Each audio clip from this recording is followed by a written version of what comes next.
revela para você que aquilo que foi feito ali, que está sendo vendido ali, é digno da sua confiança. Quando a Bíblia fala que você foi selado com o Espírito Santo, significa que a obra que foi operada em você é legítima, é divina, é celestial, não é híbrida, não é humana, não tem nada de mistura nessa obra. Você é uma obra exclusiva de Deus. O Espírito Santo agiu legitimamente em você, transformando você e fazendo de você uma pessoa que é propriedade exclusiva de Deus. A terceira coisa que o selo fala: primeiro é propriedade, segundo é legitimidade, terceiro é inviolabilidade. Até hoje, quando você pega uma carta e sela uma carta ao destinatário, é crime você romper o lacre. Só o destinatário pode fazê-lo. Com respeito à nossa salvação, o que o texto está querendo dizer é o seguinte: você foi salvo ao crer em Jesus. E o Espírito Santo foi dado a você como selo para provar uma coisa: essa salvação está garantida. Aquele que começou a boa obra em você vai completá-la até o dia de Cristo Jesus. Ninguém pode romper esse lacre. Jesus Cristo chegou a dizer o seguinte: as minhas ovelhas ouvem a minha voz e me seguem. Eu dou a elas a vida eterna, e ninguém as arrebatará das minhas mãos.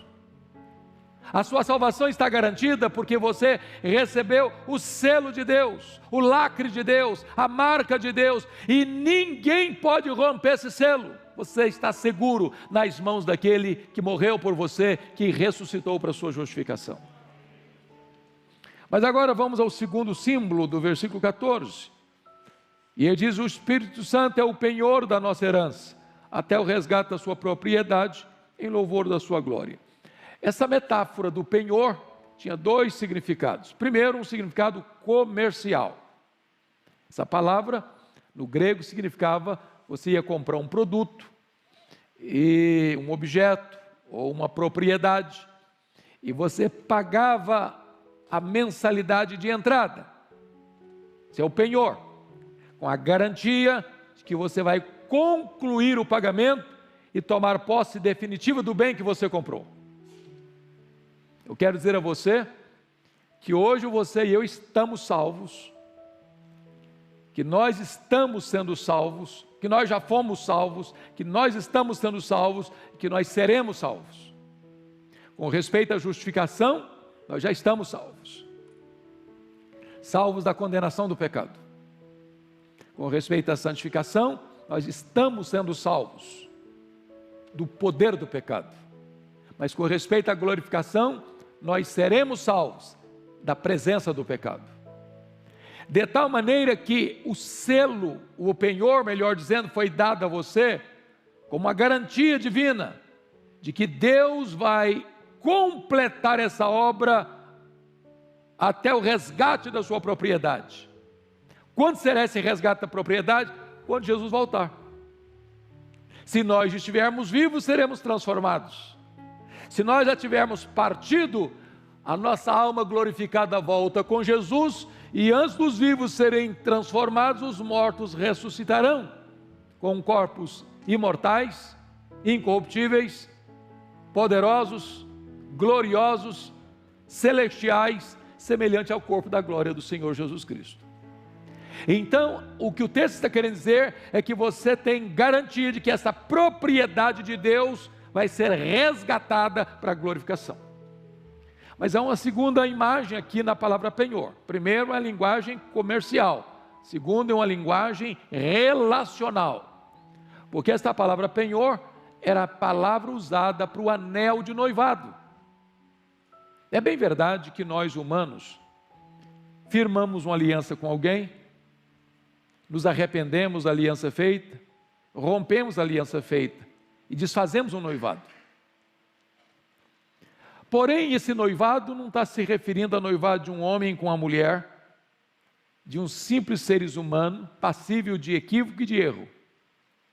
Mas está falando do noivado de Jesus Cristo, o Rei da Glória, aquele que é Deus, e não pode mentir, e não pode falhar. o noivado que Ele fez com a sua igreja, com a sua noiva. E no momento em que você crê no Senhor Jesus, você é feito noiva de Cristo. E então você recebe o Espírito Santo como esse anel de noivado. Dizer o seguinte: olha, este relacionamento que eu comecei com você vai ser consumado nas bodas do Cordeiro, quando então haverá o grande casamento entre Cristo e a sua igreja na glória, na grande festa que nunca mais vai terminar. Então o Espírito Santo foi dado a você como anel de noivado, que esse casamento garantido por Ele vai ser consumado na sua gloriosa segunda vinda. Essa é a ideia aqui da obra do Espírito Santo. Vamos ao segundo texto? Confira aí comigo, capítulo 3, versos 16 e 17.